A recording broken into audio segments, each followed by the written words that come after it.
Bueno, nos ponemos en la presencia del Señor, como siempre, quizás en esa actitud, ¿verdad? Cerremos nuestros ojitos y podemos tomarnos de las manos de los que tenemos cerca y si no, pues de las manos de nuestro Señor Jesucristo. Todo lo vamos a hacer en el nombre del Padre, del Hijo y del Espíritu Santo. Amén.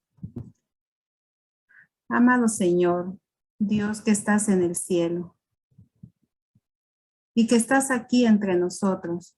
Una vez más, venimos a ti con un corazón agradecido por las maravillas que tú has entregado a cada uno de nosotros durante este día, desde el momento que pudimos ver la luz del nuevo día, que podemos contemplar a nuestros seres queridos, que tenemos un trabajo donde ir, que podemos percibir esas bendiciones, Señor, que tú derramas. Te damos gracias, Señor. Te damos gracias porque solamente de ti, que eres nuestro Padre Todopoderoso, podemos recibir. A través, Señor, también de las personas que nos rodean, que son esos ángeles aquí en la tierra que tú envías, Señor, para que nos cuiden a cada uno de nosotros.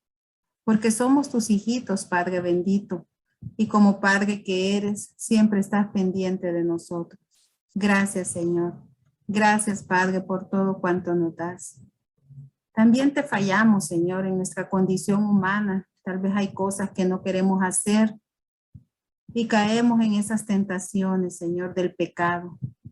Pero venimos con ese corazón arrepentido esta noche a pedirte que nos limpies, que nos laves, que nos purifiques de esa mancha del pecado y que nos ayudes, que nos llenes de fuerza ante las diversas tentaciones que se nos puedan presentar. Porque siempre está el enemigo, Señor, queriendo arrebatarnos ese corazón que a ti te pertenece. Ayúdanos, mi Señor, dándonos la fuerza para apartarnos de todas esas tentaciones, porque nuestro corazón te pertenece a ti. Desde el momento que nos llamaste, nosotros venimos a ti con esa confianza que eres nuestro Padre de misericordia, ese Padre de amor. Hay tanto por qué agradecerte, Señor, por ese alimento que tú sirves siempre en nuestra mesa, que quizás a veces no tenemos, pero tú con tu infinito amor siempre, Señor, sirves nuestra mesa. Sirves la mesa de nuestra familia, de nuestros amigos, de nuestros vecinos. Y te damos gracias por ello, Señor.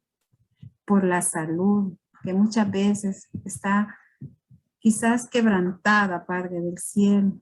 Quizás estamos angustiados, preocupados, porque no sabemos, Señor, qué va a pasar, pero tú tienes el control de nuestra vida. Y por eso, Señor, una vez más te damos gracias y te pedimos que nos ayudes a ser fuertes, Señor. Danos de tu fuerza, de esa fortaleza divina, Padre del cielo, para no quejarnos, sino entregarnos cada día más a ti. Que sea la fuerza de tu Espíritu Santo, de Dios divino, que venga, Señor, a nuestro corazón, a nuestro cuerpo, para que nos llene de fuerza y poder estar siempre entregados a esa misericordia tuya, Señor. Gracias, Padre del cielo. Gracias porque pese a las pruebas, a las adversidades, tú siempre nos enseñas que estás con nosotros y podemos sentirte en esos momentos difíciles. Siempre queremos estar contigo, Padre. Siempre queremos recibir de tu amor, de tu misericordia. Ayúdanos, Padre del cielo, para no apartarnos de ti, no soltarnos de tu mano, Señor. Queremos siempre caminar contigo, perseverar cada día, Señor, siendo mejores hijos. Que tú te sientas orgulloso de cada uno de nosotros, Padre del cielo. Gracias, mi Señor. Gracias, Señor Jesús. Porque yo no sé cómo están mis hermanos, Padre, esta noche. Yo no sé qué les angustia, yo no sé qué les duele, yo no sé cuál es su congoja, Señor. Pero tú sí la sabes, Señor. Y por eso yo te pido por cada uno de ellos, por cada una de las familias que aquí estamos representadas, Señor. para que derrames tu misericordia y tu amor en esos momentos de angustia, quizás en esos momentos de prueba. También, Señor, queremos darte la gracia por los momentos también de felicidad que tú nos das, porque sé que tú nos has creado para ser felices. Y por eso te pedimos esta noche, Señor, que nos ayudes día a día a buscar en esa felicidad, en esa alegría que solo viene de ti. Señor, gracias por este momento, porque una vez nos has llamado para conocer de ese mensaje maravilloso que tú tienes para nosotros. Abre nuestra mente, nuestro corazón y pon en nosotros esos oídos de discípulos, Señor, para poder atesorar ese mensaje que a través de nuestra hermana Ivette tú nos tienes preparado esta noche. Te pido por ella, Señor, es tu hija y quiere hablarnos a través de ti. Que sea tu Santo Espíritu, Señor, ungiéndola desde la cabeza hasta los pies, mi Señor, para que ella pueda glorificar tu santo nombre, Señor, esta noche. Gracias, Padre, porque sabemos que tú lo haces. Gracias por ser tan extraordinario y darnos esta oportunidad de poder recibir de tu palabra. Cuando muchos quizás andan en la oscuridad, pero aquí estamos, Señor, nosotros queriendo ser luz siempre. Gracias, Padre. Gracias, mi Señor. Tú conoces también las necesidades que cada uno de nosotros tenemos y te las entregamos, las ponemos en esas manos benditas para que tú hagas la misericordia en cada uno de nosotros.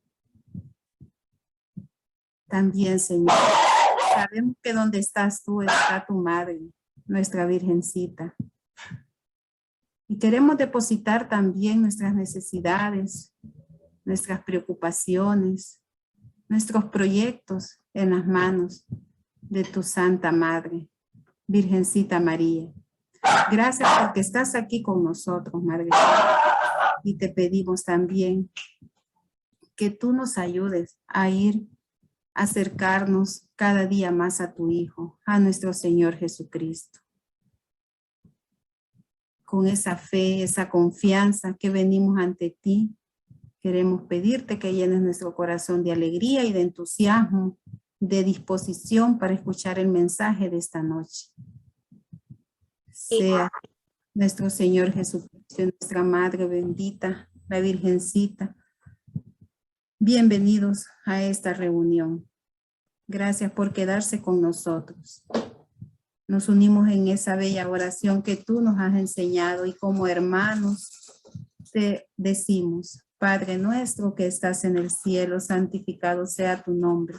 Venga a nosotros tu reino. Hágase, Señor, tu voluntad en la tierra como en el cielo. Danos hoy nuestro pan de cada día y perdona nuestras ofensas como también nosotros perdonamos a los que nos ofenden. No nos dejes caer en la tentación y líbranos del mal. Amén. También saludamos a nuestra Reina del Cielo. Alégrate, María, llena eres de gracia. El Señor está contigo.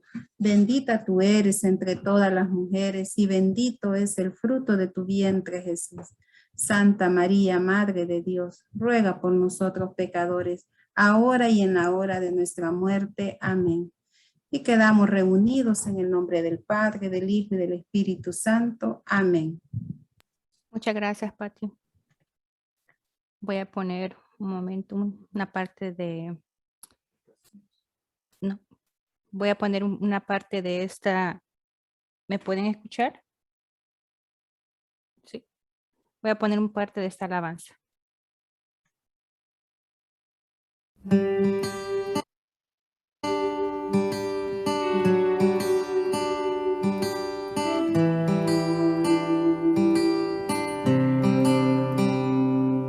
Si la tierra en que vivió Jesús es santa, imagina el vientre que lo dio a nacer. Si el Espíritu de Dios fue a su encuentro mucho antes que el mismo Pentecostés, si el arcángel la llamó llena de gracia cuando nadie sin bautismo lo podía hacer.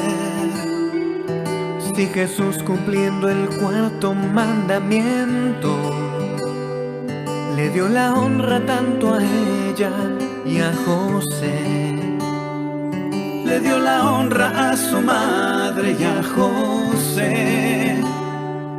Podría darte 1000 razones para amarla, pero el amor es en sí mismo la razón. Solo sé que no hay amor al rechazarla, porque el primero que la ama es el Señor. María, María, Madre del amor. María, María, ven a mi corazón.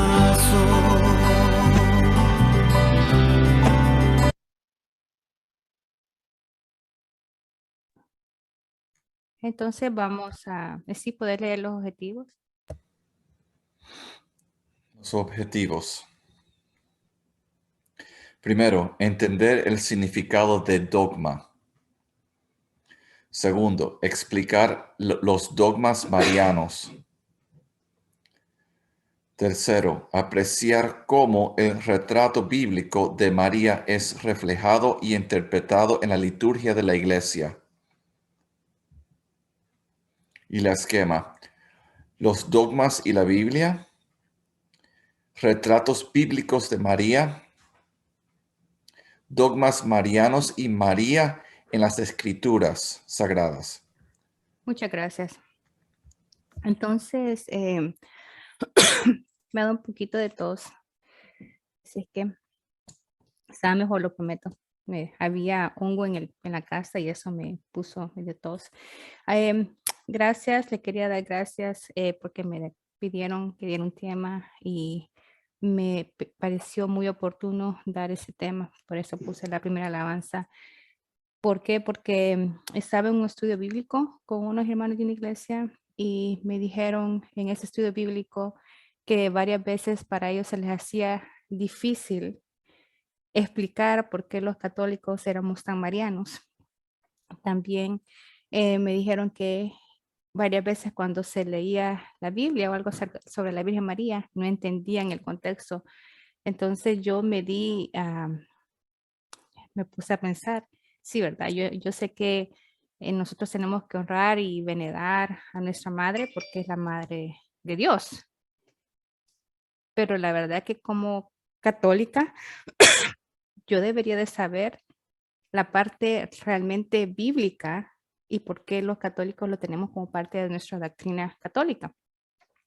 Entonces, una de las partes que más nos critican a nosotros, las personas que no son católicas, es nuestra devoción a la Virgen María, y varias veces nos hacen pensar como que nosotros somos blasfemos o idólatras porque nosotros somos bien marianos. Entonces yo hasta el momento no he conocido un católico que no sea tan mariano. Y entonces nosotros sabemos que rezamos el rosario, tenemos que rezar el rosario, algunos lo rezamos a diario, otros de vez en cuando, otros no. Más sin embargo, la mayoría de católicos, cuando tenemos una preocupación, acudimos a la intercesión de nuestra Santa Madre, o también cuando tenemos una alegría, ¿quién no ha dicho gracias a Dios y a la intercesión de la Virgen María? Entonces me puse a pensar, entonces, ¿qué es lo que tenemos que hacer para ayudar a los demás a que entiendan por qué nosotros tenemos en esa posición tan alta a nuestra Madre? Y yo les diría que, como lo dije anteriormente, quizás solo bastaría decir que es la Madre de Dios para que cualquier persona la respetara y la venerara. Pero como católicos también nuestra misión y nuestra parte de entender nuestra fe es realmente estudiar el por qué nosotros le damos santos títulos a nuestra madre.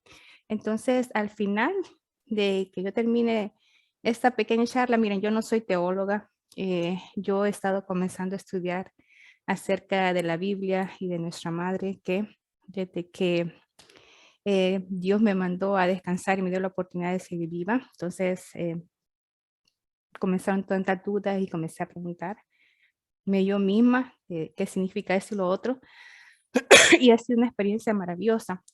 Entonces, cuando termine de exponer lo que preparé para ustedes con mucho amor, creo que al final las personas no católicas, pero cristianas, quizás ellos tendrían que ver si ellos no son los blasfemos o una parte pecadores, ¿verdad? Al no respetar y no tener la posición que nosotros tenemos a nuestra Santa Madre. ¿Y por qué? Porque la Virgen María, si ustedes se fijan, si nosotros somos a imagen y semejanza de Dios, la Virgen María es la que reúne más esas características en la figura humana. Y como lo podemos ver en Génesis 1:27, que dice, y creó Dios al hombre a su imagen y semejanza. A imagen Dios lo creó, varón y mujer lo creó. Y después una de Corintios 15:49 dice, y del mismo modo que ahora llevamos la imagen del hombre terrenal, llevaremos también la imagen del celestial.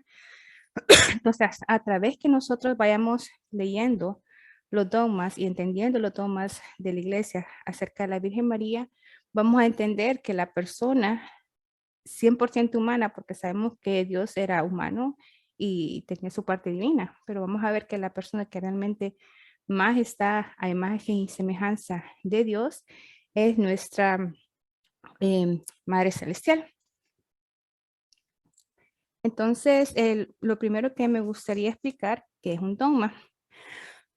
El dogma viene de la palabra griego común, que significa decreto o sistema de pensamiento y doctrina.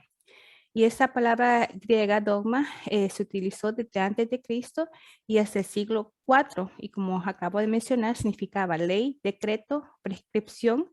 Y era utilizada esa palabra tanto por autores profanos y filósofos, como también se utilizó en la versión del Antiguo Testamento hasta los años 70 y en los escritos del Nuevo Testamento y en la primitiva liturgia griega. Espérenme un segundito que tengo aquí gente que se quiere unir. Okay.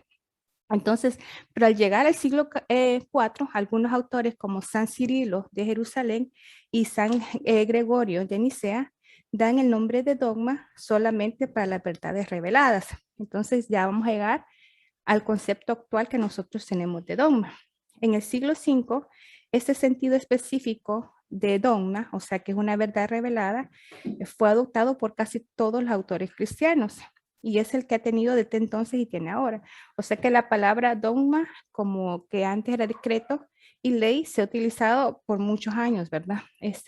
Antes de Cristo, pero el dogma de fe, que es lo que yo voy a estar hablando de la Virgen María, realmente fue adoptada hasta el siglo V. Entonces, desde ese entonces se incorporó a la literatura cristiana, tanto en latín como en las lenguas vernáculas, y para repetirlo, porque a mí me gusta repetir conceptos varias veces, dogma es una verdad revelada por Dios y enseñada por el magisterio infalible de la iglesia. Entonces, los dogmas son verdades reveladas por Dios, o sea, a través del Espíritu Santo, y son verdades absolutas que se han considerado en la iglesia en los concilios que se han hecho.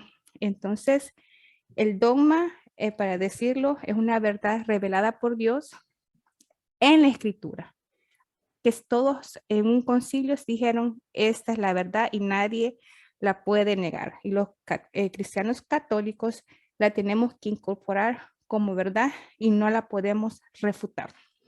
Pero tienen una base en las Escrituras. Entonces, como estaba diciendo, un dogma de fe son verdades que han sido reveladas por Dios y han sido transmitidas desde los apóstoles a través de la Escritura y de la tradición y han sido propuestas por la Iglesia para su aceptación a los fieles católicos. Aquí tengo personas que se quieren unir, espérenme un segundo. Ok, entonces, los dogmas son verdades recibidas de Dios, no son doctrinas humanas.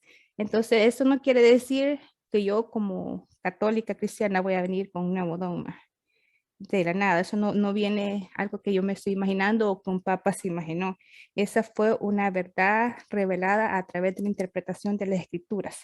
Entonces, lo que han hecho ellos en los concilios al comunicar estos dogmas para que nosotros lo incorporemos a la fe católica es que lo han puesto en palabras adecuadas y precisas, porque yo no sé ustedes, cada vez que yo trato de leer un poquito de teología es como en chino.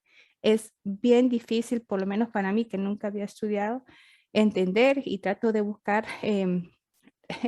varias veces el significado de varias palabras. Entonces, la misión que ellos han tenido cuando se reúnen a interpretar un dogma de la fe, lo tratan también de poner en palabras adecuadas para que nosotros, personas como yo, que no soy una teóloga, ni tengo estudios de teología, puedan entenderlos. Entonces, hay muchos dogmas, pero lo más importante son 44, tampoco sabía eso, y están divididos en 8 categorías. Entonces, como estaba diciendo, son muchos dogmas, lo más importante son 44 y están divididos en 8 categorías. Y esos dogmas, fíjense bien, no pueden ser modificados, pero sí pueden ser reformulados de manera de que se entiendan mejor de acuerdo a la época. ¿Y por qué es tan importante eso? Y una parte de por qué es importante, ahora que yo estoy tratando de hacer estudios bíblicos, incorporar un poquito de teología, porque muchas palabras tenían un significado diferente dependiendo de la época que se escribieron.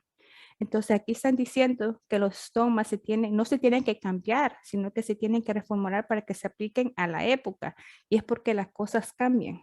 Entonces por eso es que ya no ocupamos ojo por ojo, diente por diente, porque después vino Jesús y hizo una ley diferente, ¿verdad? Más sin embargo, hay algunas cosas como las alianzas que se hicieron a través de la creación que siguen teniendo el mismo principio, pero con una alianza renovada. Entonces, por eso es así como las alianzas, que son 6, se fueron renovando a través de la historia de la humanidad, ¿verdad? Hasta llegar hasta la nueva alianza que es con Jesucristo. Así también los dogmas, aunque no se van a cambiar el que consiste, se pueden reformular para que se apliquen a la época. Entonces los dogmas de la fe tienen que tener, tienen estas características.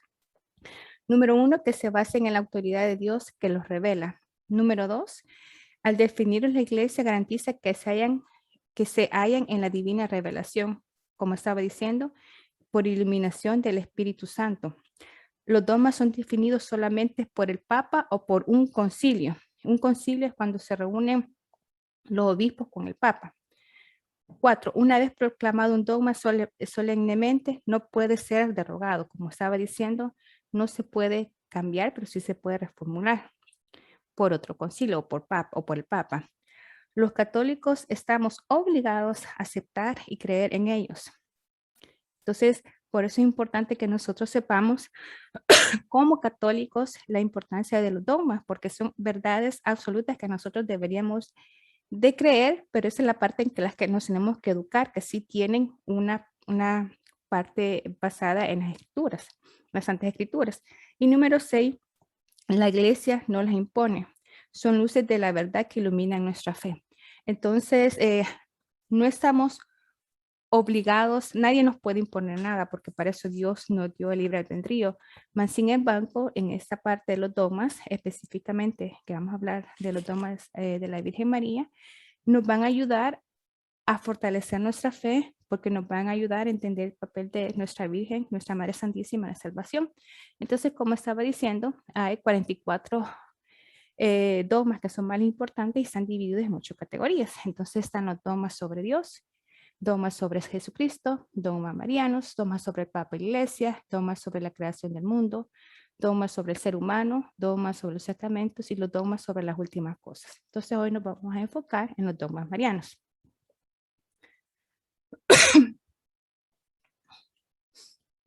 Uno de los, entonces, los dogmas marianos son los que nos vamos a estar enfocando hoy, como habían dicho anteriormente, y Los dogmas marianos que estoy hablando están basados básicamente en el retrato bíblico de María, que ha sido estudiado y meditado en oración por papas, obispos, teólogos y santos. Entonces, ¿qué han estado estudiando ellos? Han estado estudiando quién es María y el papel que ella tiene en el plan divino de la salvación del mundo. Entonces, ese rol o ese papel que nuestra madre ha tenido para llegar a esos dogmas se ha venido a discutir por muchos años.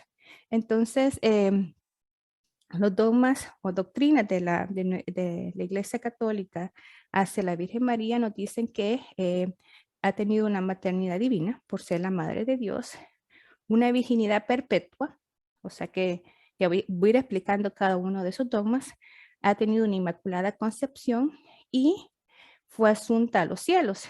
Y cuando me refiero que esos dogmas marianos están basados en el retrato bíblico de la Virgen María, entonces cada retrato bíblico realmente sería como un estudio bíblico, porque es mucho que se tiene que estudiar acerca de uno, pero yo solo quería resumirlos. Entonces los retratos bíblicos son como María como la nueva Eva, y María como la nueva Arca de la Alianza, y María como la nueva Reina Madre.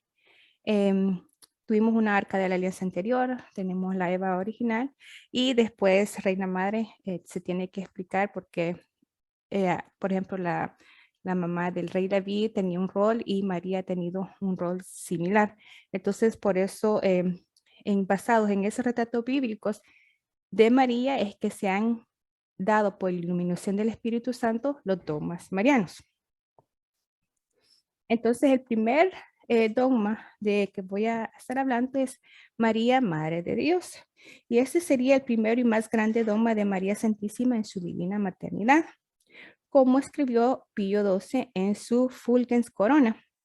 Un oficio más alto que este, o sea que la maternidad divina, no parece posible, puesto que requiere la más alta dignidad y santidad después de Cristo y exige la mayor perfección de la gracia divina y un alma libre de todo pecado. Entonces, fíjense que en esa pequeña frase, el Papa Padre Pío cubrió varios aspectos de la Virgen María. Cubrió que la virginidad, cubrió la Inmaculada Concepción, cubrió que es la Madre de Dios. Entonces, eso fue lo que, como lo describió el Papa Pío XII. Entonces, podemos ver que María, como una virgen perpetua, engendró a Cristo Jesús según la naturaleza humana. Y porque de ella nace como verdadero hijo, el sujeto nacido posee la naturaleza humana junto con la naturaleza divina del Verbo de Dios. Y de ahí que el Hijo de María es el mismo verbo que subsiste en la naturaleza humana. Entonces, María es verdadera Madre de Dios, puesto que el Verbo es Dios y Cristo es verdadero Dios y verdadero hombre, porque tiene la parte divina, porque fue engendrado por el Espíritu Santo, pero tiene la parte humana porque es hijo de un ser humano. Y en esta foto que estaba aquí, no sé si la pueden ver, se llama la Basílica Mayor, que es una basílica que está en Roma y es como uno de los monumentos más grandes o los templos más grandes que se ha puesto al nombre de la Virgen María y como es la basílica más grande se le llama la Mayor. Basílica de Santa María la Mayor. Entonces, como estaba diciendo, los dogmas se ponen de acuerdo que va a ser un dogma en los concilios. Entonces, la interpretación de la Iglesia que ha hecho de la Escritura acerca de la Virgen María ha continuado a través de los siglos. No es algo que se hizo en poco tiempo, como mencioné al principio. Y el dogma de maternidad divina que se refiere a la Virgen María como la verdadera Madre de Dios, que este dogma se definió en el concilio de Efesio en el año 431. Tiempo después fue proclamado también este dogma por otros concilios universales y ese fue el de Calcedonia y el de Constantinopla en el año 553. El concilio de Efesios del año 431, siendo el Papa San Clementino I, definió hacia el dogma. Si alguno confesare que Emmanuel, Cristo, es verdaderamente Dios y que por lo tanto la Santísima Virgen es Madre de Dios, porque parió según la carne al Verbo de Dios hecho carne, sea anatema. Entonces lo que está diciendo, básicamente lo que está diciendo el Papa San Clementino I es que si alguno dijera que eso no es correcto, va a ser una anatema, y anatema significa maldito. Entonces lo que estaba diciendo es que si nosotros como cristianos, ¿verdad?, estamos diciendo que la Santísima Virgen no es Madre de Dios, está pensando lo contrario, debería de ser maldecido. Entonces, pero luego en el Concilio Vaticano II hace referencia a este dogma así, y dice en la Constitución Dogmática Lumen Gentium, dice: desde todos los tiempos más antiguos, la bienaventurada Virgen María es honrada con el título de Madre de Dios, a cuyo amparo los fieles acuden con sus súplicas en todos sus peligros y necesidades. Entonces, esta es la parte que describe cómo los concilios llegaron a esta dogma de la maternidad de la Madre de Dios, maternidad divina de María. Entonces, pero ¿qué es lo que nos dice las Santas Escrituras? Y para eso voy a poner este pequeño video de Lucas 1, del 46 al 56. Y dijo María: engrandece mi alma al Señor, y mi espíritu se regocija en Dios mi Salvador, porque ha mirado la humilde condición de su sierva. Porque he aquí, desde ahora, todas las generaciones me dirán bienaventurada, porque me ha hecho grandes cosas el Poderoso. Y santo es su nombre, y su misericordia a los que le temen desde generación en generación. Hizo proezas con su brazo, esparció a los soberbios en el pensamiento de sus corazones, quitó a los poderosos de los tronos y a los humildes levantó. A los hambrientos llenó de bienes, y a los ricos los despidió vacíos. Engrandece mi alma el Señor, y mi espíritu se alegra en Dios mi Salvador. Con esta antífona empezó nuestra Santísima Madre un himno eterno de alabanza a la Maestra de Dios por el maravilloso misterio de la divina maternidad que Dios había obrado en ella. Cada generación sucesiva ha añadido su voz al coro, cumpliendo la profecía de María de glorificar la divina bondad. Y su misericordia alcanza de generación en generación. Al hacer a María su madre, Dios ha derramado en ella todos los tesoros que su omnipotencia amorosa podía conferir a una persona que no fuera Dios mismo, porque María es la Madre de Dios. Está colocada detrás de su divino Hijo en la cima de la creación, por encima de los ángeles y santos, encerrando en su plenitud real de gracia divina, de pureza y de santidad. El dogma de la maternidad divina no es solo el mayor privilegio de María, sino que es la clave para entender todos sus demás privilegios. No solo ocupa esta verdad el primer lugar en la Mariología, sino que está tan íntimamente conectada con toda la economía de la salvación de Cristo. El dogma de la divina maternidad comprende dos verdades. El primero es que María es verdadera madre, es decir, como mencioné anteriormente, ha contribuido a la formación de la naturaleza humana de Cristo con todo lo que aportan las otras madres a la formación del fruto de sus entrañas. Y la segunda verdad es que María es verdadera madre de Dios. como mencioné anteriormente, concibió y dio a luz a la segunda persona de la Santísima Trinidad, aunque no en cuanto a su naturaleza divina, sino en cuanto a la naturaleza humana que había asumido. También las Sagradas Escrituras, porque entonces ahora ya estamos viendo, ya hablé la parte de los concilios donde se vino ese dogma, ahora estoy narrando en la parte de la Escritura que se ha basado para lograr ese dogma. Entonces también en la Sagrada Escritura, por un lado, da testimonio de la verdadera divinidad de Cristo y por otro lado, testifica también que María es verdaderamente su madre, como lo dijo Juan, que la llamó Madre de Jesús, Mateo, Madre de él, o sea, de Jesús, y Lucas, Madre del Señor. También el arcángel San Gabriel anuncia a María, sabe que has de concebir en tu seno y darás a luz a un hijo, a quien le pondrás por nombre Jesús. San Lucas dice también en la Anunciación, por cuya causa lo santo que de ti nacerá, será llamado Hijo de Dios. Luego San Pablo en la carta a los Gálatas dice, envió Dios a su Hijo formado de una mujer. La mujer que engendró al Hijo de Dios es la Madre de Dios. Entonces ya tenemos estas lecturas bíblicas, ¿ya? Que pueden ayudarnos a reforzar porque la maternidad divina de Dios está en las Santas Escrituras.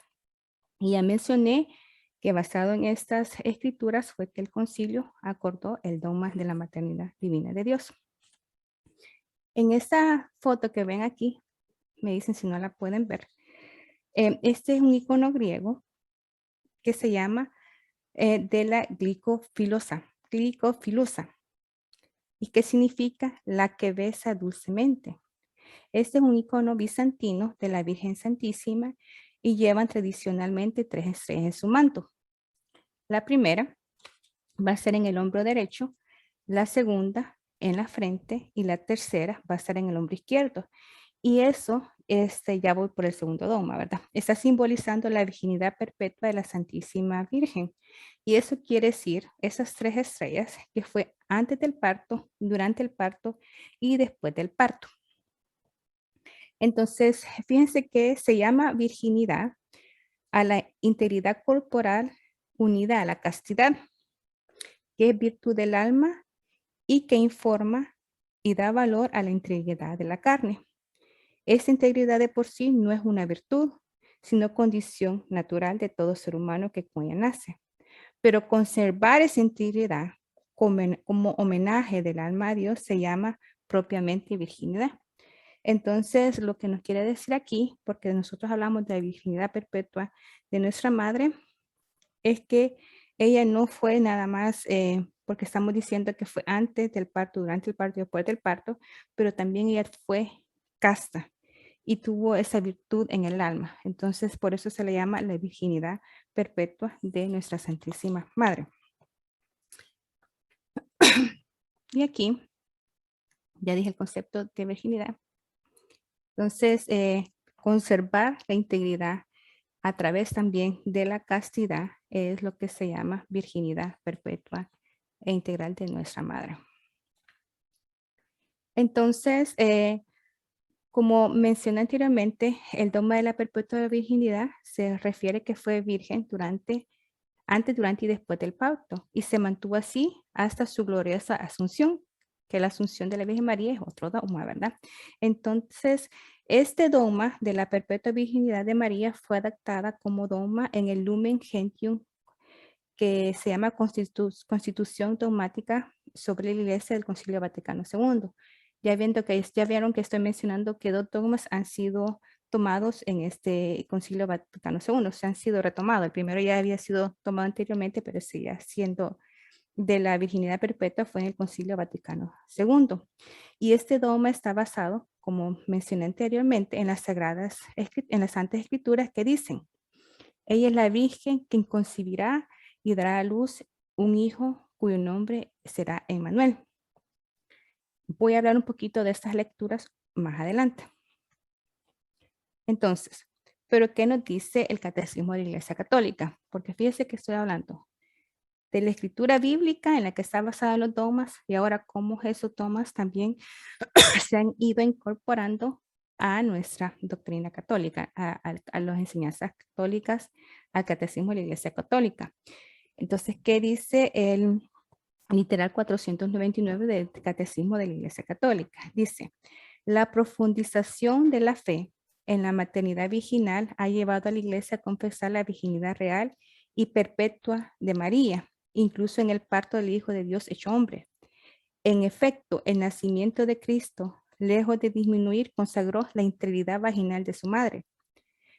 La liturgia de la Iglesia celebra a María como la siempre virgen. No sé cómo pronunciar esa palabra, ahí partenos, como la siempre virgen. Entonces, vamos a profundizar un poquito más en escrituras. En San Lucas 1, 26 nos dice, el ángel Gabriel fue enviado por Dios a una virgen y el nombre de la virgen era María. Entonces, ahora ya estamos hablando que las escrituras están diciendo ya que antes del parto ella era virgen. El milagro de la concepción virginal fue anunciado en el Antiguo Testamento. Entonces ahora estamos viendo, ya vamos a ver como una profecía que se cumplió en el Nuevo Testamento, ha sido anunciada en el Nuevo Testamento. Y fue por el profeta Isaías. Y Isaías 7:14 dice, por tanto, el mismo Señor os dará una señal. He aquí que la Virgen concebirá y dará a luz a un hijo, cuyo nombre será Emmanuel, que quiere decir Dios entre nosotros.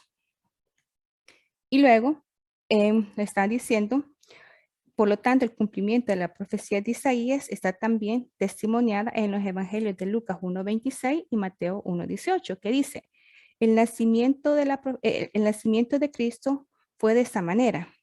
Estando desposado, María su madre con José, antes que conviviesen, se oyó que había concebido en su seno por obra del Espíritu Santo.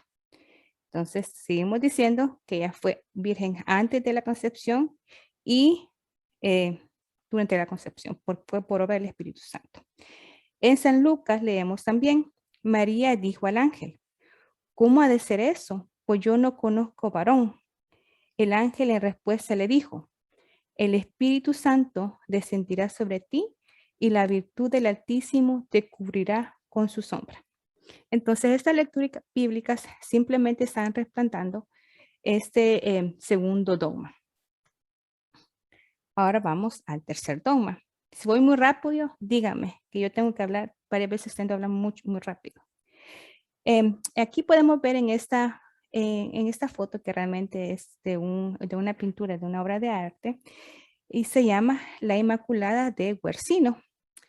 En este sublime misterio de la Santísima Virgen fue representada tradicionalmente como un manto azul, como podemos ver aquí, el manto azul que ella tiene, y con las notas del Apocalipsis, que ya lo voy a hablar un poquito acerca del Apocalipsis, que está vestida de sol. Aquí se puede apreciar la luna bajo los pies y en la cabeza una corona de 12 estrellas. ¿Ustedes saben qué significan las 12 estrellas?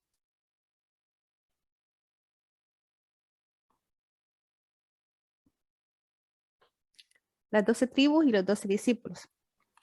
Va a decir los 12 tribus. Gracias, Tania.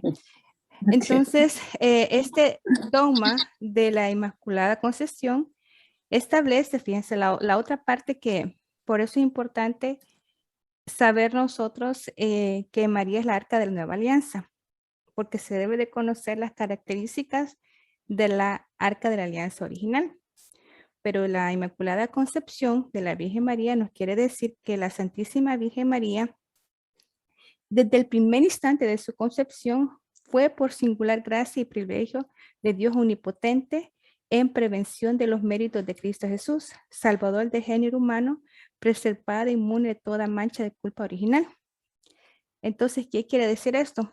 Por si no se acuerdan, o para refrescarles, el arca de la alianza original, ¿verdad? Donde estaban la vara de Aarón, los 10 mandamientos y parte del pan maná, decía que tenía que ser pura, solo personas puras la podían tener, era algo santo. Entonces, si María es nueva arca de la alianza tenía que ser una mujer sin pecado, porque la arca de la alianza original, ¿qué pasaba cuando una persona no pura la tocaba?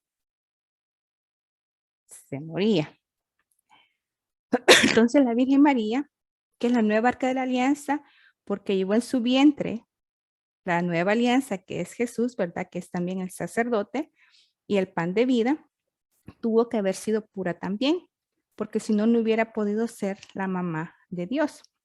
Entonces, pero ¿por qué también se le dio a ella ese nombre? Nosotros sabemos que el arcángel le dijo Ave María, ¿verdad? Nosotros decimos desde Salve María, Ave María, que llena eres de gracia. Aunque ella no está bautizado, pero ella es una persona que siempre estuvo con gracia. Pero como también nosotros sacamos la parte de la Inmaculada Concepción. Y esta parte salió porque ella le dijo a Bernardita en Lourdes, cuando se le apareció, y él le preguntó, ¿cómo te llamas? Y ella no, su nombre, ¿verdad? Y ella no le dijo María, sino que ella le dijo, yo soy la Inmaculada Concepción. Entonces, ya estamos hablando acá, que estamos hablando de una mujer llena de gracia, libre de pecado, o sea que no tuvo pecado desde su momento de concepción, pero también ahora ella misma se está haciendo llamar Inmaculada Concepción. Entonces tenemos la parte de las escrituras, tenemos lo que se acordó por iluminación o lo que se reveló por iluminación del Espíritu Santo en los concilios. Y si no nos basta eso, tenemos que cuando se le apareció a Bernardita, dijo que ella era la Inmaculada Concepción.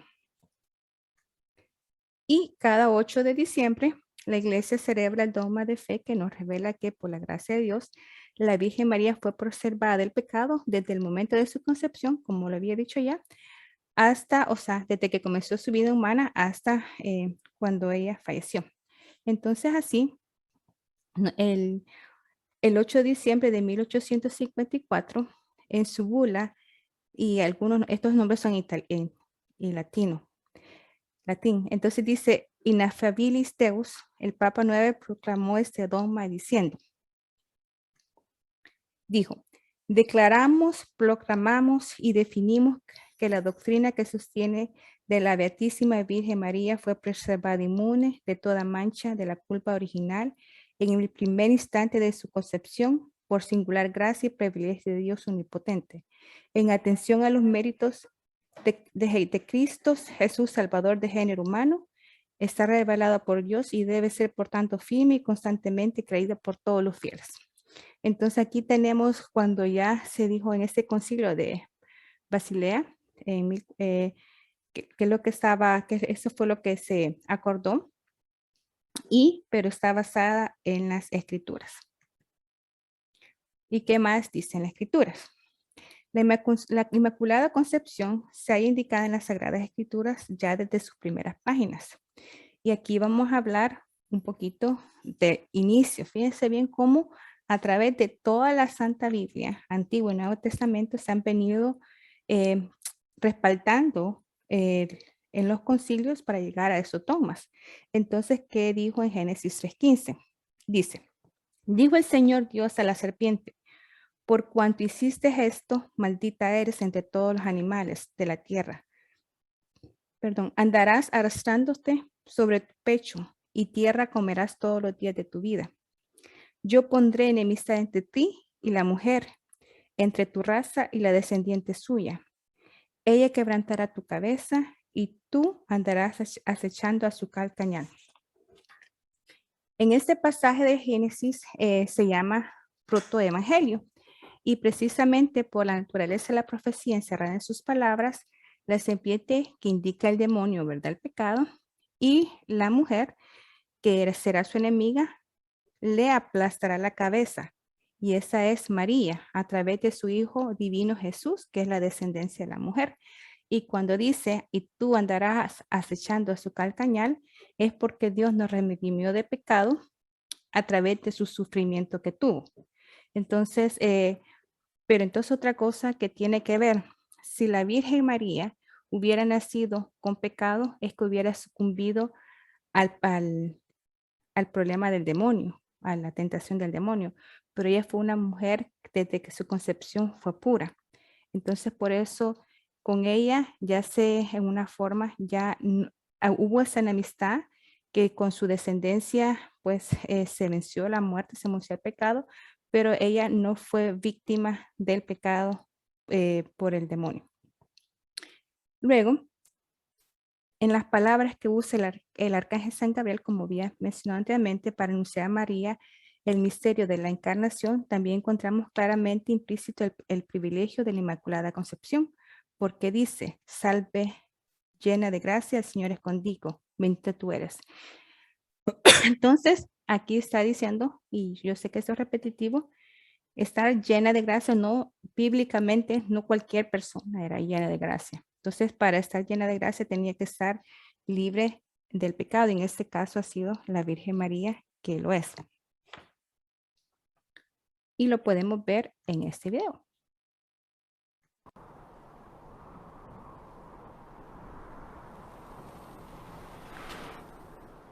Salve, muy favorecida. El Señor es contigo. En esta plenitud de gracia tan ilimitada y tan completa, otorgada y ordenada según lo indican las palabras del ángel, hacer María digna de la altísima misión que había sido llamada, no podía decirse de quien alguna vez siquiera hubiese estado manchada con el pecado. Igualmente, al decir que el Señor está con ella, o sea, con María, plenamente, sin limitación alguna del tiempo. Entonces, ahora estamos hablando ya que ella era llena de gracia, que estaba libre de pecado, porque también las Sagradas Escrituras lo están diciendo.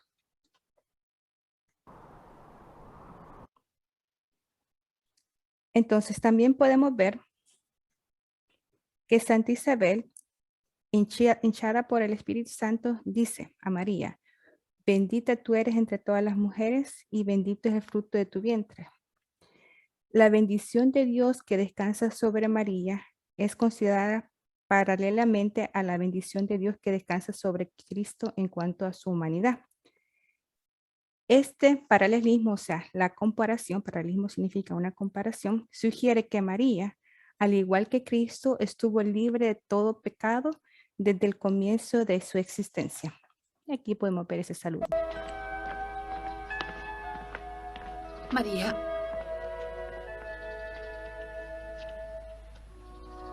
Entonces es cierto. ¿Cómo lo sabías? ¿Quién te lo ha dicho? Un mensajero de Dios. Y me dijo otra cosa.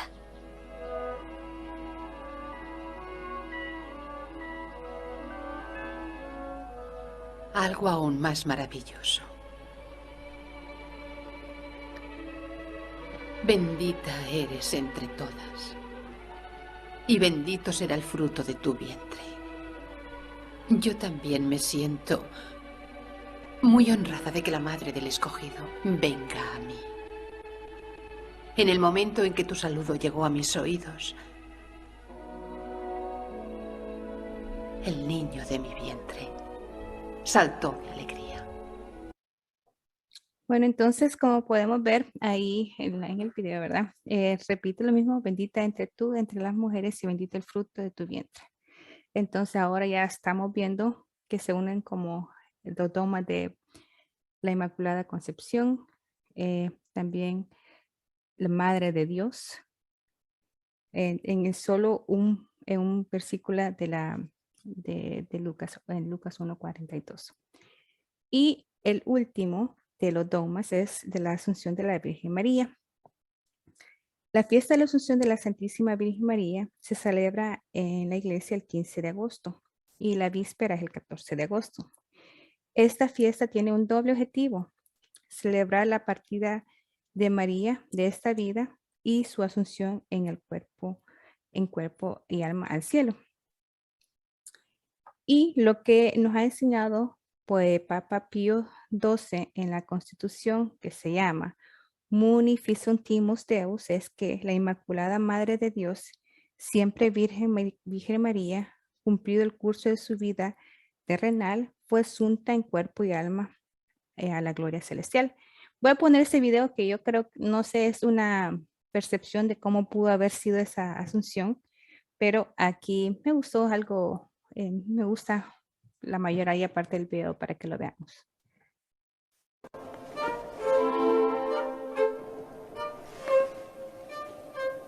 Mamá.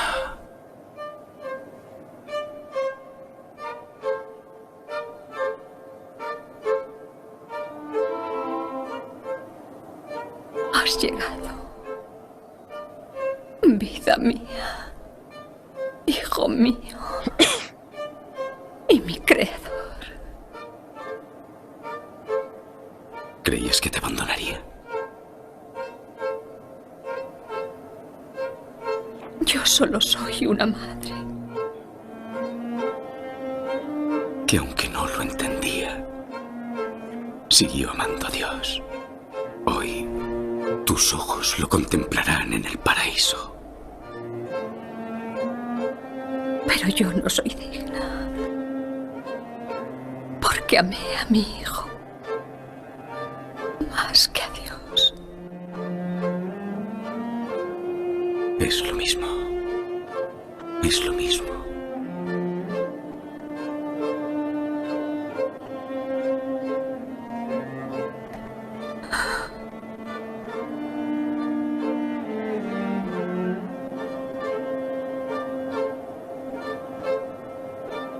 ¿A quién se la dejaremos? Es tuya. Tú eres la madre de las 12 ramas. La madre de mi iglesia. Aquel que te mire irá a mí.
Bueno, me gusta casi todo ese video, excepto la parte que dice porque amé a mi hijo más que a Dios, y porque sabemos que María sabía que ella iba a tener el hijo de Dios.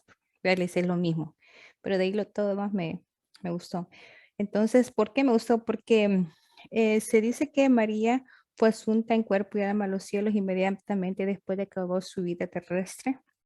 Su cuerpo no sufrió ninguna corrupción, como sucederá con todos los hombres que resucitarán hasta el final de los tiempos, pasando por la descomposición.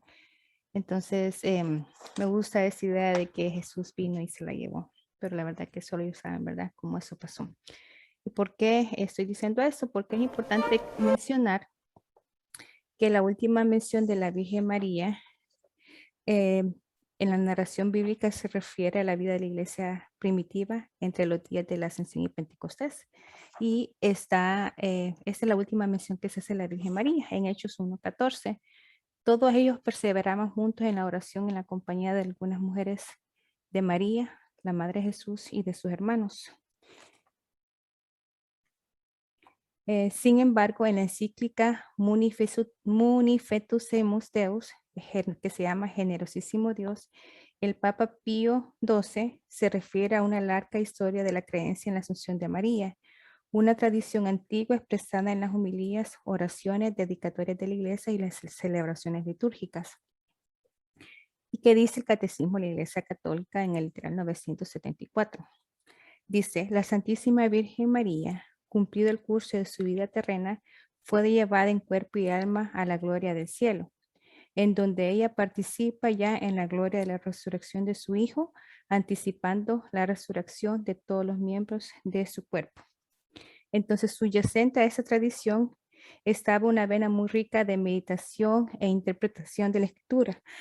Entonces, seguimos en lo mismo, donde se interpreta la escritura a través de los concilios y se llega a los dogmas. Y al centro de esa tradición de la Asunción de la Virgen María está la visión misteriosa de Apocalipsis 12, en donde la celestial Reina Madre es retratada en esta visión es a la vez un símbolo de la Virgen María y de la Iglesia. Entonces voy a poner el video de Apocalipsis 12. Entonces pongan atención a las figuras que van a ser descritas en Apocalipsis 12.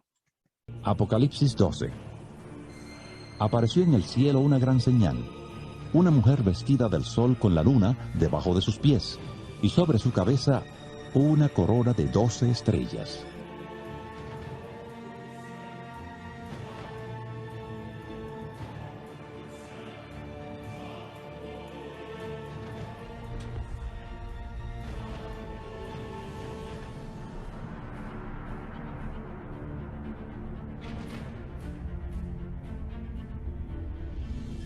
Estaba encinta y gritaba con dolores de parto, en la angustia del alumbramiento. Otra señal también apareció en el cielo. He aquí un gran dragón escarlata que tenía 7 cabezas y 10 cuernos, y en sus cabezas tenía 7 diademas. Su cola arrastró la tercera parte de las estrellas del cielo y las arrojó sobre la tierra. Y el dragón se paró frente a la mujer que estaba para dar a luz, a fin de devorar a su hijo tan pronto como naciera.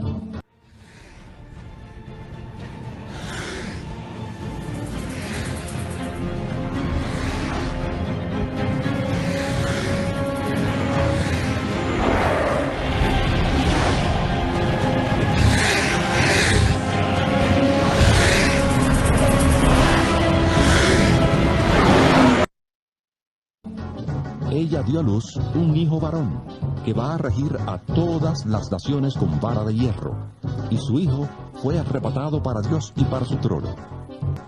La mujer huyó al desierto, donde tenía un lugar preparado por Dios para ser sustentada allí por 1260 días. Entonces hubo una guerra en el cielo. Miguel y sus ángeles luchaban contra el dragón. Luchaban el dragón y sus ángeles, pero no prevalecieron ni se halló ya lugar para ellos en el cielo. Y fue lanzado fuera el gran dragón, la serpiente antigua, que se llama Diablo y Satanás, el cual engaña al mundo entero. Fue arrojado a la tierra y sus ángeles fueron arrojados con él.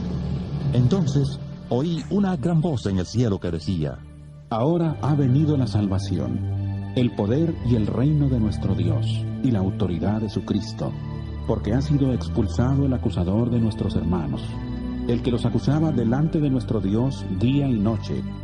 Ellos le han vencido por medio de la sangre del Cordero y de la palabra del testimonio de ellos, que menospreciaron sus vidas hasta la muerte. Por lo cual alegraos cielos y los que moráis en ellos. Ay de los moradores de la tierra y del mar, porque el diablo ha descendido a vosotros con gran ira, sabiendo que tiene poco tiempo. Cuando el dragón vio que había sido arrojado a la tierra, persiguió a la mujer que había dado a luz al hijo varón, pero se le dieron a la mujer las 2 alas de la gran águila, para que volara de delante de la serpiente al desierto, a su lugar, donde es sustentada por un tiempo, tiempos y la mitad de un tiempo. Y la serpiente arrojó de su boca tras la mujer agua como un río, para que fuera arrastrada por el río. Pero la tierra ayudó a la mujer, pues la tierra abrió su boca y se tragó al río que el dragón había echado de su boca. Entonces el dragón se llenó de ira contra la mujer y se fue a hacer la guerra contra el resto de la descendencia de ella, contra los que guardan los mandamientos de Dios y tienen el testimonio de Jesucristo. Entonces la imagen de la mujer en el Apocalipsis 12 verdaderamente empieza en los últimos versículos del Apocalipsis 11. Apocalipsis. Entonces, como está escrito, la visión de San Juan fue así. Y se abrió en el santuario de Dios en el cielo y apareció el arca de su alianza en el santuario. Un gran signo apareció en el cielo. Una mujer vestida de sol con luna bajo sus pies y una corona de 2 estrellas sobre su cabeza. Entonces, por eso hice referencia a la Virgen María como el arca de la nueva alianza, porque ella fue la que trajo el pan de vida, ¿verdad? Trajo el sacerdote, que es Jesús, y ahí estaba y la palabra de Dios, ¿verdad? Que es mismo Jesús.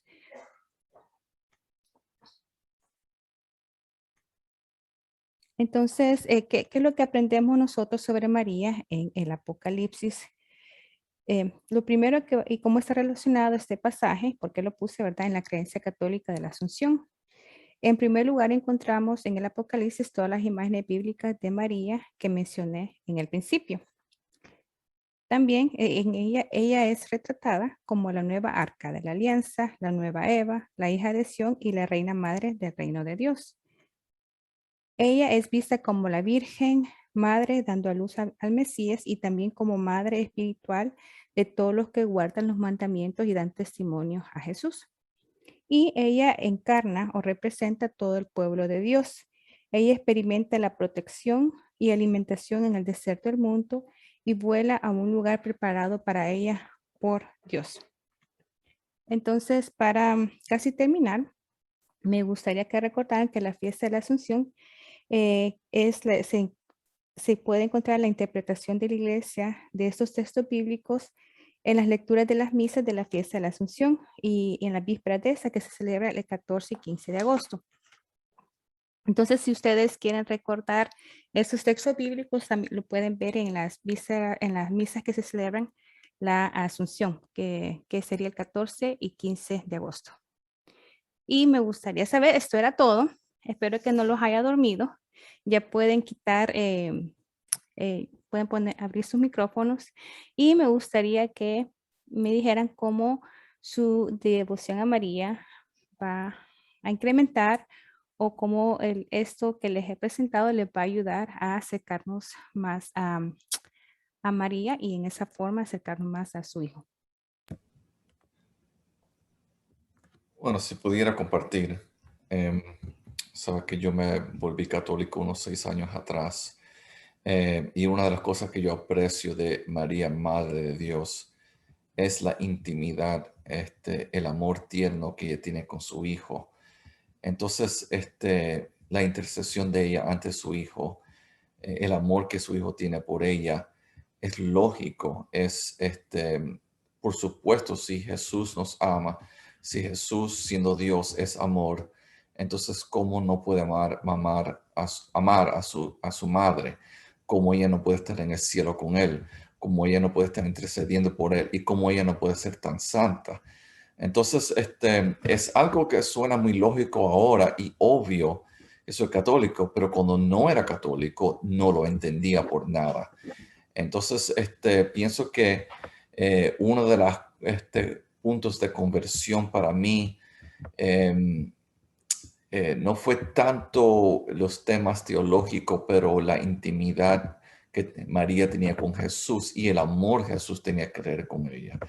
Pero otra cosa que me ayudó a mí con mi conversión es que aparte de hay referencias bíblicas a María, nosotros tenemos varios padres de la iglesia, antiguos cristianos, mucho antes de Constantino, porque donde yo crecí, todo lo acusaban de Constantino haber cambiado todo, pero tenemos como por ejemplo, ustedes saben que María vivió con San Juan por algunos años. Bueno, Juan también tuvo discípulos después, cuando se puso más viejo. Uno de esos discípulos se llamaba Ignacio de Antioquía, el segundo obispo de Antioquía. Pedro, los apóstoles lo apuntaron a él como el segundo obispo. Y Ignacio habló acerca de la virginidad de María, fiel sierva de Dios. Justino mártir, que fue un mártir por la iglesia, 175 años antes de Constantino, dijo que por la obediencia de una virgen nos salvamos. La desobediencia de una virgen, Eva, nos trajo la perdición, pero la obediencia de otra virgen, María, nos trajo la salvación. Y él la llamó a ella Madre de Dios. También tenemos San Cirilo, como dijo Yvette. También tenemos San Irenos, que por más o menos el mismo tiempo que Justino también la llamó Madre de Dios. Entonces, tenemos muchas, los cristianos antiguos tenían mucho amor por María. Hasta nosotros, Ivette y yo, lo vimos con nuestros propios ojos en Roma, abajo del Vaticano, al lado de la tumba de Pedro, abajo de la tierra, del primer siglo en griego. Alguien escribió al lado de la tumba de Pedro, decía: María, por favor, ora por, no me acuerdo si era por su hijo o por su esposo, pero la persona había muerto, que murió. Entonces, y esto es como el año 100 aproximadamente que alguien escribió algo como eso. Entonces podemos ver que siempre los cristianos que éramos católicos, siempre la Iglesia Católica, siempre amaban a la Virgen, a la Madre de Dios. Y para mí todo eso sirvió para mi conversión. Bueno, muchas gracias y porque pusiste más marco histórico a esto. Y como bien dice el documento, lo que ellos hicieron en los concilios fueron discusiones que habían tenido por años ellos. Lo que hicieron en los concilios fue como rectificarlo y escribirlo. Y otra cosa que es importante de ver que por ejemplo, la Biblia antes era un escrito entero, no estaba separada por capítulos y versículos. Hasta la época medieval fue que se comenzó a separar. Entonces, por eso es importante saber de la historia, porque estas ideas que se tenían, que se escribieron en la Biblia, también ya se habían hablado, por ahí, como mencioné yo, por los cristianos primitivos o los primeros cristianos, que fueron directamente después de que Jesús murió, pues en los primeros 100 años de que Jesús murió. Entonces, las creencias que nosotros tenemos ahora como Iglesia Católica tienen fundamento en las Escrituras y es por eso que se interpretó en esa forma y se tomó como una verdad revelada, porque imagínense poner en el año 400 en perspectiva algo que ya se venía hablando por 300 años, más de 300 años. Yo me imagino esos concilios, cómo todos estaban discutiendo y cómo ha de haber sido súper estresante, no sé, o súper emocionante, pero imagínense esas verdades que se les revelaran. Así que cuando alguien nos pregunte, nosotros somos devota a María, quizás la pregunta sería, usted como cristiano, ¿por qué no, verdad? Y ahora, como muchas veces nos dicen a nosotros, ¿ha leído la Biblia? Ahí está, en los concilios, antes que hubieran hermanos separados, ahí están las escrituras, por qué nosotros le damos esos dogmas y esos retratos bíblicos, porque están en la Biblia, la Virgen María, y es por eso que nosotros tenemos una devoción tan grande y una veneración tan grande. Y le pedimos que interceda por nosotros, porque nosotros sabemos que del que los que han hecho se han sido creados a imagen y semejanza de Dios. La Virgen María de todos los seres humanos es la que más tiene similitudes a esa creación, porque fue obediente y porque fue libre de pecado original y todas los dogmas que le estaba mencionando. ¿Alguien más le gustaría participar?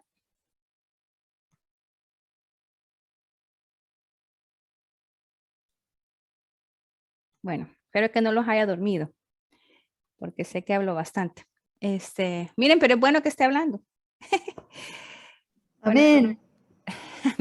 Y es nada más, gracias Alexia, este es un resumen de los 4 dogmas que hablé con los concilios, las fechas que se tomó y en el lugar que se tomaron esos dogmas. Y Aida, si gusta, nos regala la oración final y después termino con un pedazo de una alabanza. Vamos a ver, le voy a... Ahí, vaya, aprieta ahí lo que le está atacando. Yeah. Hoy sí, me cuesta un poquito, Ivette, pero bueno, estoy. agradecer, Ivette, antes de lo que es la oración final, todos estos temas que siempre, pues, nos dan los diferentes hermanos, como decimos, un crecimiento. Realmente es triste cuando el católico no conoce todo esto maravilloso que es nuestra doctrina, ¿verdad? Los dogmas, bonito todo lo que nos ha enseñado, Ivette, en realidad son muchas cosas que tal vez las habíamos escuchado, las habíamos leído, pero de la forma que usted nos la ha explicado ha estado muy, muy interesante, muy interesante. Entonces, le digo, siempre debemos defender nuestra fe católica, nuestros dogmas de fe, ¿verdad? Que es lo que usted nos ha tratado de darnos esa enseñanza el día de ahora, de siempre tener el significado de lo que es un dogma, cuáles son los dogmas de fe que tenemos sobre nuestra Madre Santísima. Y en realidad, los videos que usted presentó muy preciosos también, como le digo, nos enseñan para poder nosotros defender, porque lastimosamente nuestros hermanos separados es la primera, ¿cómo decirle? A la que nos atacan siempre sobre la Virgen María. Es lo primero que tratan de atacarnos, que porque nosotros creemos y pensamos que ella fue virgen, y empiezan las discusiones, ¿verdad? Que no. Entonces, y vemos que en realidad toda nuestra doctrina tiene una enseñanza y un significado, que a veces nosotros por ignorancia no las conocemos. Así que agradecerle, Ivette, ¿verdad? Y bueno, nos vamos a poner en esta condición de oración, ¿verdad? En esta noche. Y vamos a decir en nombre del Padre, del Hijo y del Espíritu Santo. Amén. Padre bendito, en esta noche queremos agradecerte a todos los hermanos que hemos estado en contacto a través de esta enseñanza que tú nos has querido dar a través de nuestra hermana Ivette. Queremos agradecerte porque en realidad tú eres el maestro de maestros, el cual nos enseña con amor, con misericordia, con perdón. Y en verdad nos dejaste, queremos agradecerte por todo lo que nos das y las bendiciones.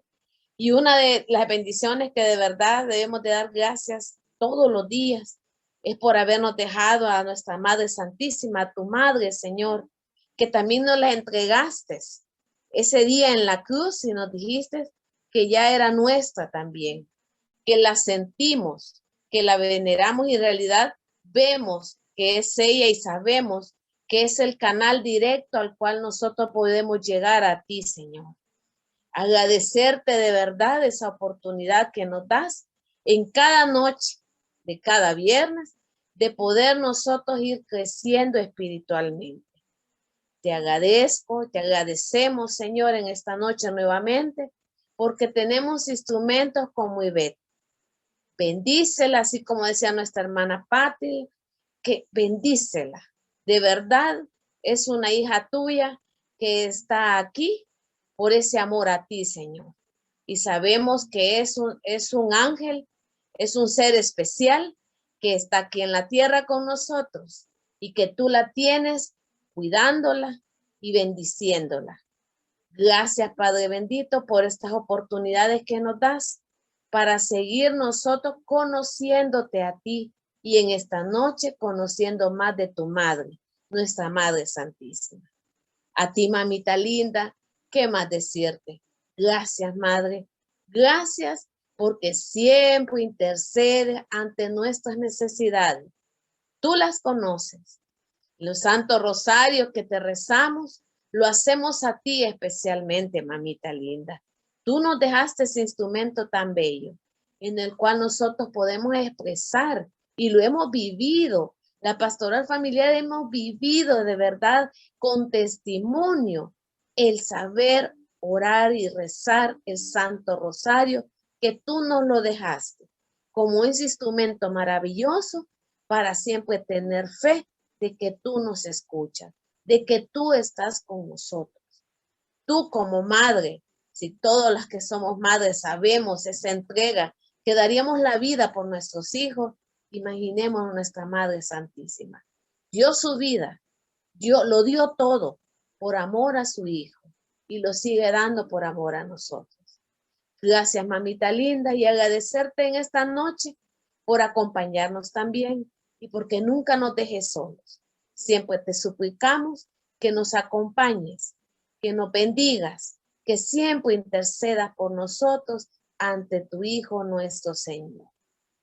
Por eso, primeramente, vamos a rezar esa oración que nuestro Señor nos dejó para siempre dirigirnos con esa fe y que Él nos escucha diciendo, Padre nuestro que estás en el cielo, santificado sea tu nombre.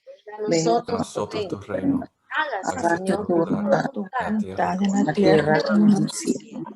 Danos hoy nuestro pan de cada día. Perdona nuestras ofensas, como también nosotros perdonamos a los que nos ofenden.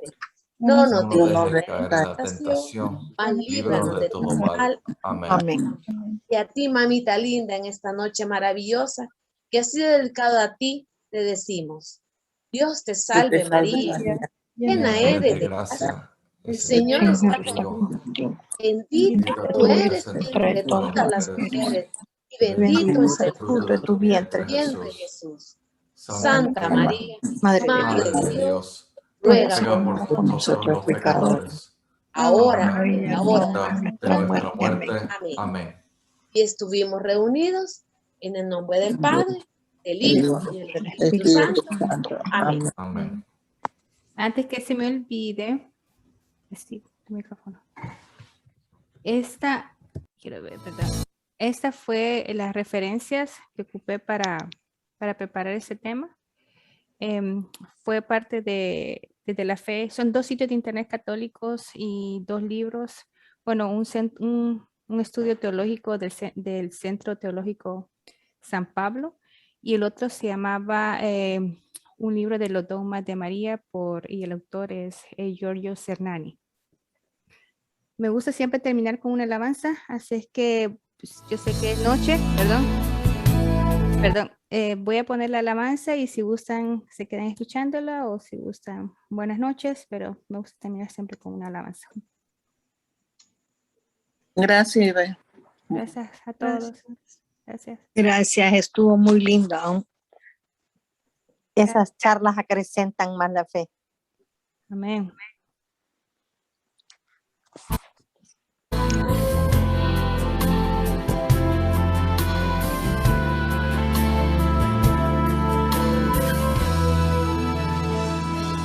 Dios de pactos, que guardas tus promesas, que cumples tu palabra, que guías mi destino.